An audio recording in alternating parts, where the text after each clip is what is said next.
అన్ని సీజన్స్‌తో పోల్చుకుంటే 'big boss' season 9 buzz చాలా ఉందనే చెప్పాలి. ఇక అసలు విషయానికొచ్చేస్తే 'స్టార్ మా' నుంచి తాజాగా ఒక ప్రోమో రిలీజ్ అయింది. ఆ ప్రోమోను ఒక్కసారిగా చూసుకున్నట్లయితే హోస్ట్ నాగార్జున గారు తనుజ మీద ఫైర్ అయినట్లు ప్రోమోలో కనిపించింది. తనుజ ప్రతి చిన్నదానికి కూడా ఫుడ్ విషయంలో నువ్వంత గట్టిగా అరవాల్సిన అవసరం లేదు. ఏదైనా ఉంటే నెమ్మదిగా మాట్లాడితే సరిపోతుంది కదా!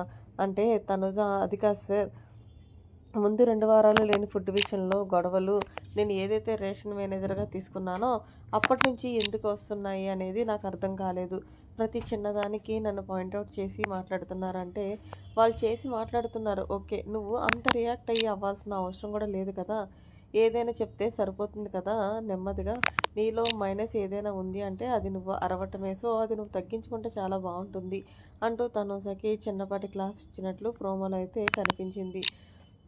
ఇక అలాగే డెమోన్ పవన్, రీతు వీడియో వేసి మరీ ఇద్దరికీ సరదా తీర్చారనే చెప్పాలి. డెమోన్ పవన్, నువ్వు ఒక అమ్మాయి పట్ల అలా మ్యాన్ హ్యాండ్లింగ్ చేయడం కరెక్ట్ కాదు. మీరిద్దరు ఇష్టం వచ్చినట్లు ఉంటున్నారు. బిగ్ బాస్ హౌస్ కాదు ఇదేదో మీ ఇల్లు అన్నట్లు. సో ఇంకొకసారి ఆడపిల్లని అలా తీయడం గీయడం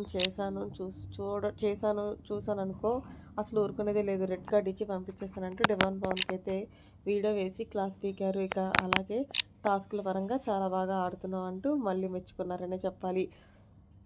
ఇక ఇందులో భాగంగానే భరణి అలాగే మాధురి వీళ్ళిద్దరూ గొడవ కూడా వేసినట్లు ప్రోమోలో కనిపించింది. ఇక అలాగే భరణి రీఎంట్రీ ఇచ్చినందుకు నాగార్జున గారు అప్రిషియేట్ చేసినట్టు ప్రోమోలో కనిపించింది. అలాగే దివ్య కెప్టెన్సీ అయినందుకు దివ్యకి కంగ్రాచులేషన్స్ తెలియజేస్తూ దివ్య నీకొక బంపర్ ఆఫర్ ఉంది, అదేంటనేది చెప్తాను అంటూ ప్రోమో అయితే ముగించేశారు. చూస్తుంటే ఈరోజు ఎపిసోడ్లో తనుజకి, డెమోన్ పవన్కి, రీతుకి, మాధురికి దబిడి దిబిడి అయినట్లు కనిపిస్తుంది. మరి మీరేమంటారు అనేది కామెంట్ సెక్షన్లో తెలియజేయండి. మరిన్ని లేటెస్ట్ అప్డేట్స్ కోసం మన ఛానల్ సబ్స్క్రైబ్ చేసుకోండి. Thanks for watching. Bye. Have a nice day.